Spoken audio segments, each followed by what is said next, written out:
Wala naman tayong... Yung katas ng ampalaya, isang kutsarang katas. Lagyan mo ng 2 kutsarang talbos ng kamote na katas. Every 2 hours, painumin mo yung dengue. Oh. Napakalaking tulong. Ayan. Tapos bigyan mo ng pure na kalamansi. Kalahating tasa. Kasi kailangan niya ng more vitamin C. Yes. Plus papatayin niya yung virus na yun. So yun lang. Tapos kung pakainin, painumin mo ng mainit-init na tubig. Huwag painumin ng malamig. Tapos steam bath. That's it. Totoo, Dok. Kasi yung steam bath kasi ini-increase niyang immune system. Pinapawis mo yung toxins mo sa katawan mo. Tapos mag-water therapy ka para madumi ka. Opo. Huwag kang iinom ng malamig. Kasi ang problema natin mga Pilipino, ang hilig natin dun sa, bibili ka na, I'm sorry pinalalamig mo yung tubig. Lahat, pinalalamig mo dun. Hindi naman natin kailangan ng lamig sa loob ng katawan. Kailangan natin ng init na, kung ano yung normal na init ng katawan natin. Gumagastos pa tayo ng energy para lang painitin yung malamig na pinasok natin. Kaya nga tama na naman ang ating propetisa na huwag tayong kakain ng malalamig at iinom ng malalamig. Yun lang ang mga simple thing. Nagbanggit ka ng dengue. Ang aming point, kahit nga malaria, uminom ka lang ng purong kalamansi, napakalaking tulong na. Mag-steam bath ka lang. Steam bath is one of the best. Kung wala kayong pera, kumuha na lang kayo ng water heater, yung nabibili sa tindahan. Sa mga department store. Ilagay nyo sa bucket o sa tabo na plastic. Kukulo yan. Sa balde. Magkaroon ka lang ng parang kapote. Opo. Itakip mo sa katawan mo. O umupo ka. Pawisan ka within 10 to 15 minutes. Tapos mag-shower ka na. Napakalaking tulong yan sa may mga dengue. Opo. At nakagat ng ahas. Okay, nakagat ng ahas. Kasi ilalabas mo yung toxins. Yes. Yeah.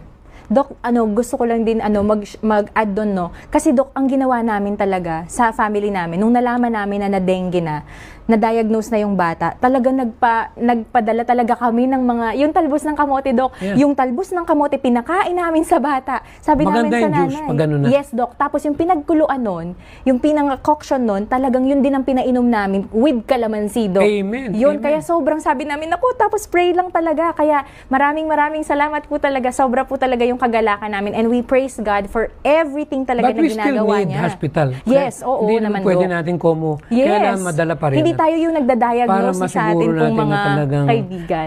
Safe tayo. Yes. Okay, Dok, ito na. Itutuloy na po namin mga kaibigan. Ano ba, Dok, yung isa pang sakit na makikita natin or magkakaroon tayo kung tayo ay kumakain or nagko-consume ng red meat? Alam naman natin, napakarami ngayon na stroke O yan, ang nagiging dahilan. Pagka nagkaroon ng kahirapan sa pagdaloy, nagkaroon ka ng kakulangan ng blood supply, oxygenation sa brain mo, tendency na stroke.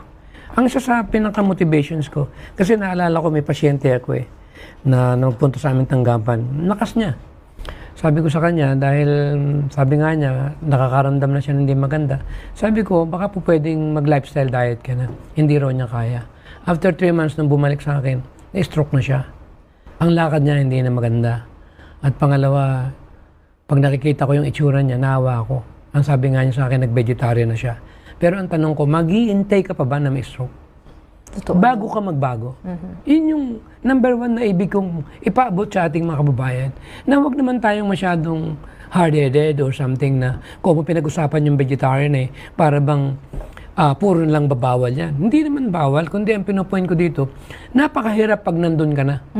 Lalo-lalo na pag tagibang na yung kamay mo, naka-wheelchair ka na, pabigat ka na sa pamilya mo. Samantalang, sa panahon na okay pa tayo, why not just try to help each other and reach more people to understand fully why we keep doing it. Mainly, purposely, to help people. Kasi sa edad naman natin ito, katulad ko, wala naman ako ipuprove. Talagang nakita ko talaga na napakahalaga pala ng mensahe ng pangkalusugan na tangi nating binibigyan ng tuon para maraming mga tao yung makaiwas dito sa ganung trahedya. Totoo, Dok. And at the same time, Dok, gusto din po namin i-share sa inyo ang isa pong study na kinandak po ng Harvard School and Public Health and Cleveland Clinic.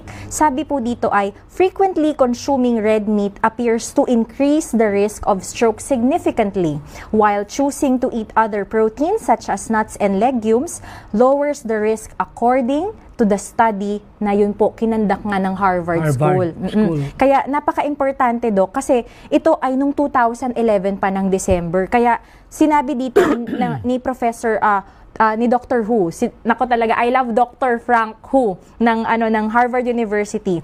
Sabi niya po ay the main message from this paper, yung pinaka study po nila is that the type of protein or the protein package is really important for the risk of stroke. So, ibig sabihin pala, yung type ng protein, yung klase ng protina na kinakain or kinukonsume nating mga tao, dun magbe-base kung kayo ay magkakaroon ng stroke o hindi. Tingin ko